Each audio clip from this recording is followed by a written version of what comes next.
lots to do.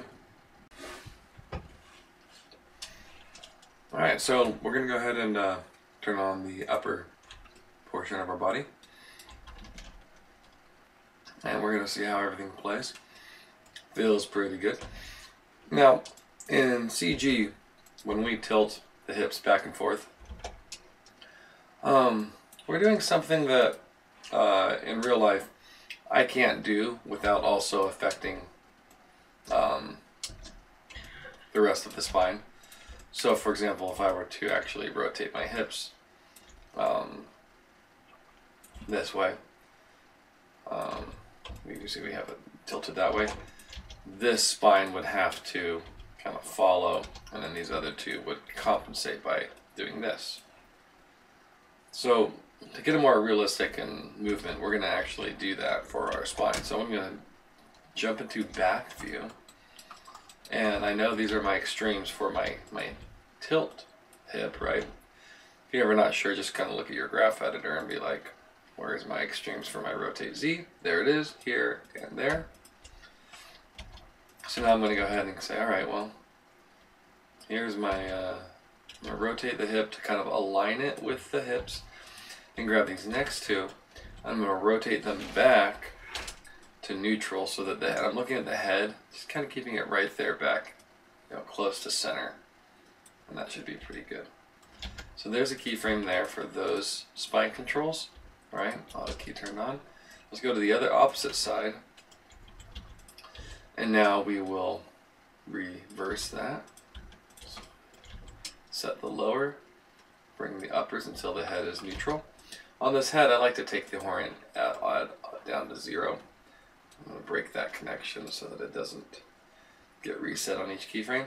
This way, no matter how I rotate the body, the head stays neutral. Helps keep me a steady head. Alright, so there's the, make a little adjustment there because of that.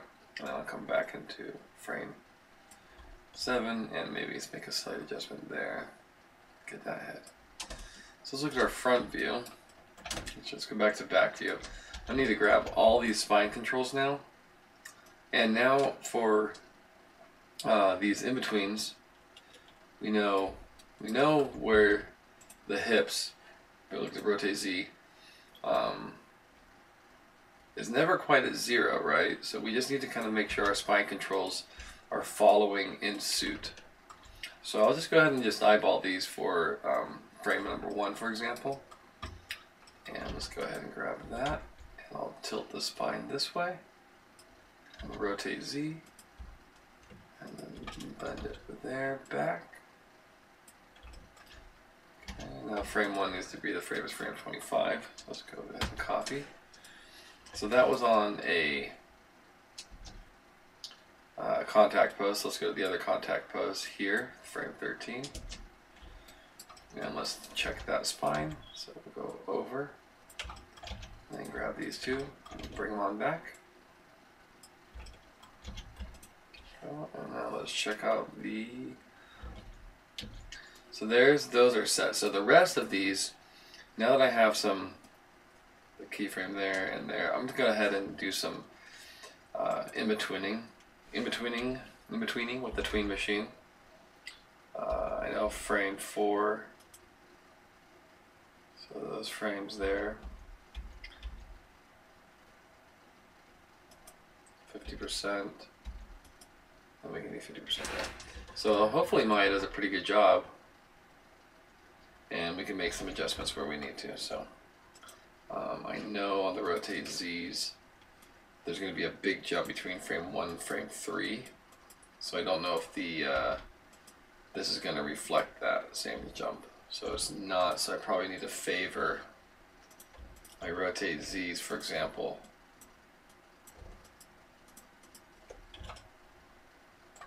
I'm going to favor the second pose, because I know there's a bigger jump there. Then once we come across here, there, let's see, boom, so there's our big change. So on this key pose, I'm going to favor about 60% or so to that pose.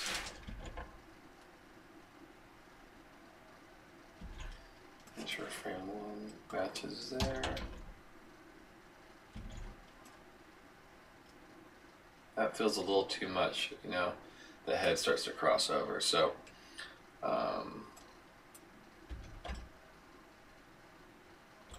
not sure what happened on that frame. Maybe I just went too far. Boom.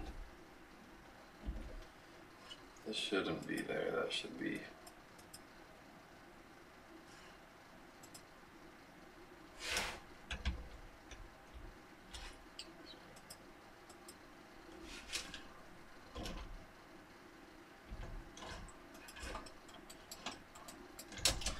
Keep my eye right here on this centerpiece.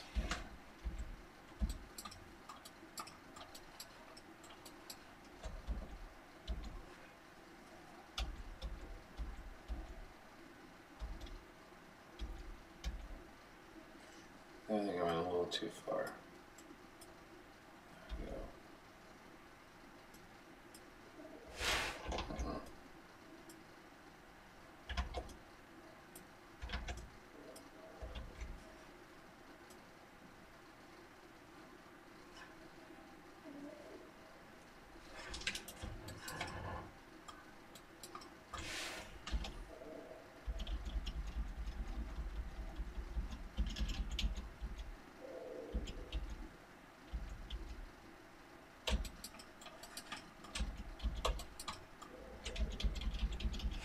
Alright, let's take a look at our front view.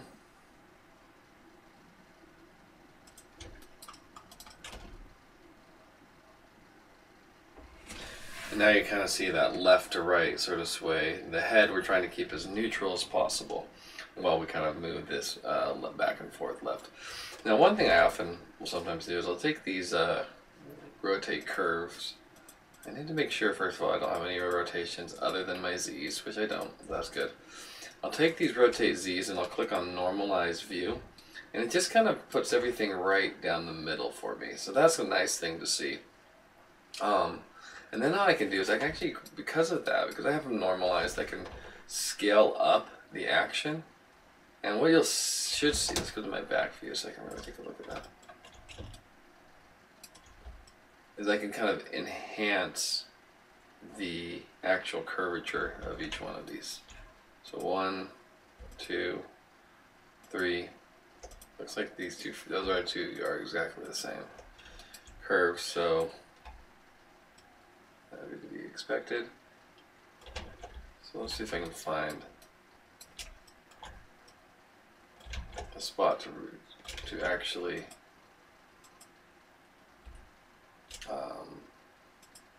let's stack them maybe and normalize.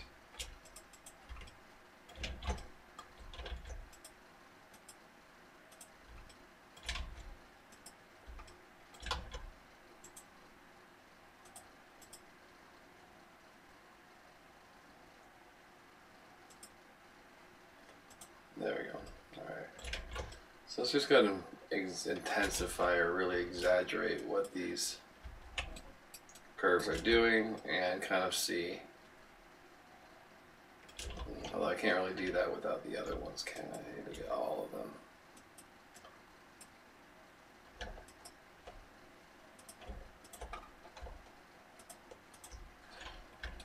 All 4 rotate Z's.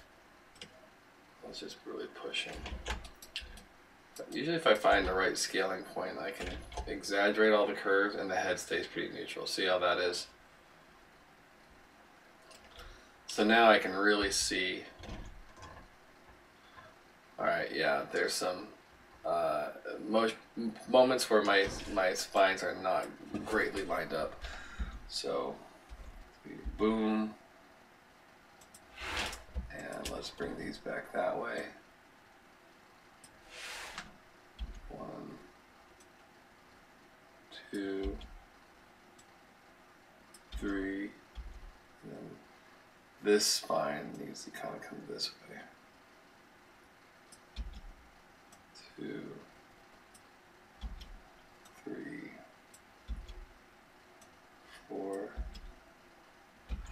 Bring that back there.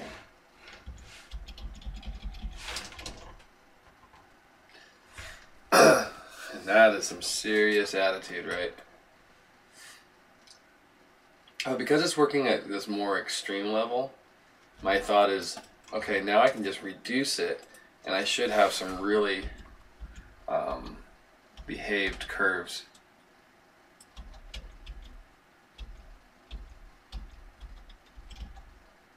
So I'm actually kind of also checking the arc of the this head control. Let it move itself a little bit right to left. When it comes down the other way, it goes right or left to right, and then left to right, right to left.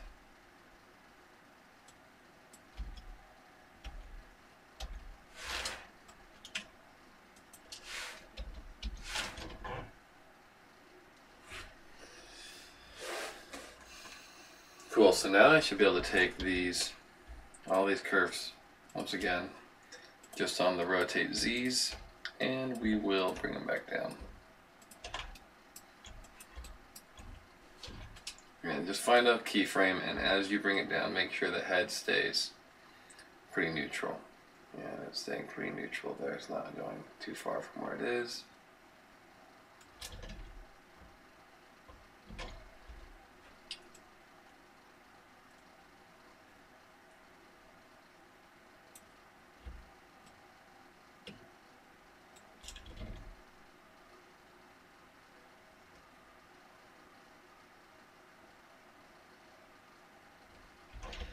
Nice.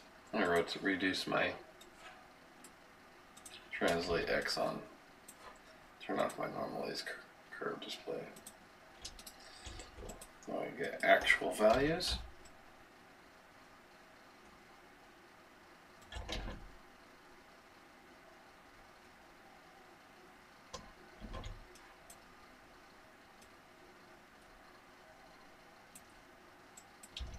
I'll bring that over.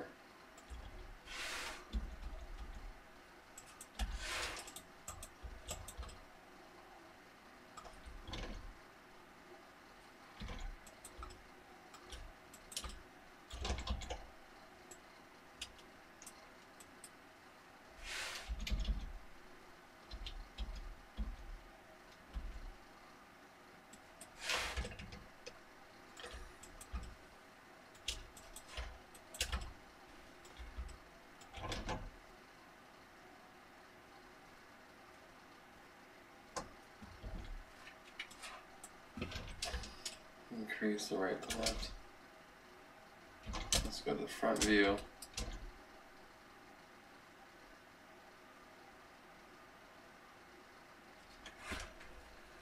Cool, so I think that's working pretty good.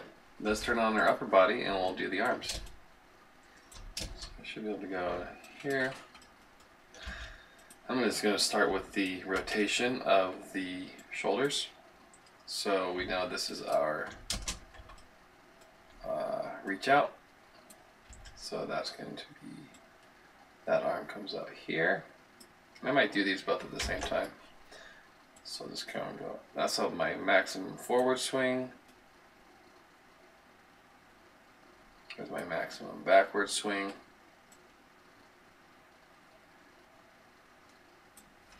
And then copy the one there. And now, just looking at my rotate Y's for both these controls,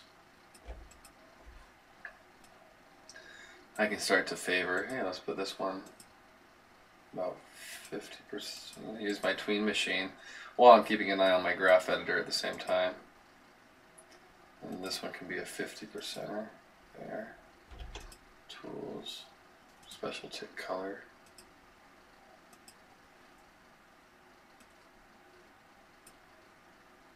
Or just use your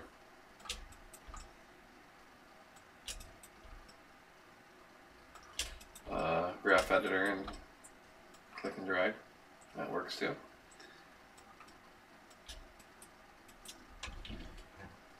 So now with them both kind of rotating at the same time, I can just take one of them and just offset it. So this is going to be my, let's see here. Yep, this needs to be opposite, so we'll just write and we'll just scale it from the center and go up.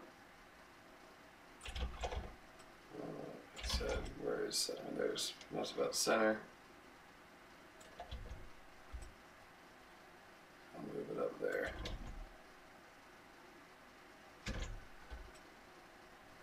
That's not too much. There we go.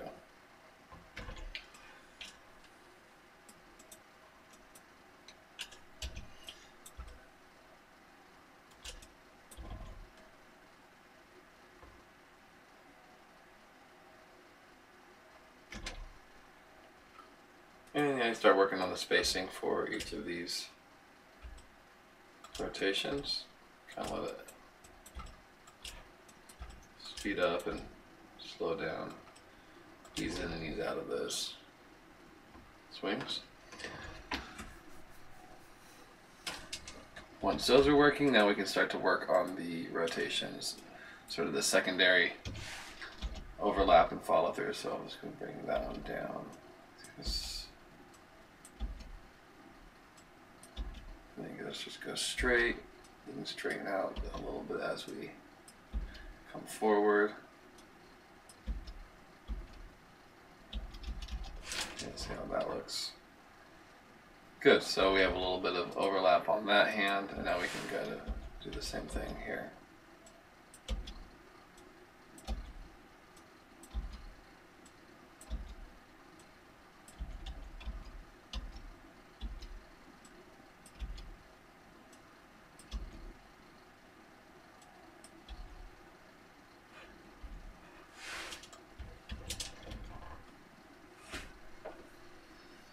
Cool. So we can get a little bit on that side now. Just go to the right side and we'll make sure we do the same sort of animation.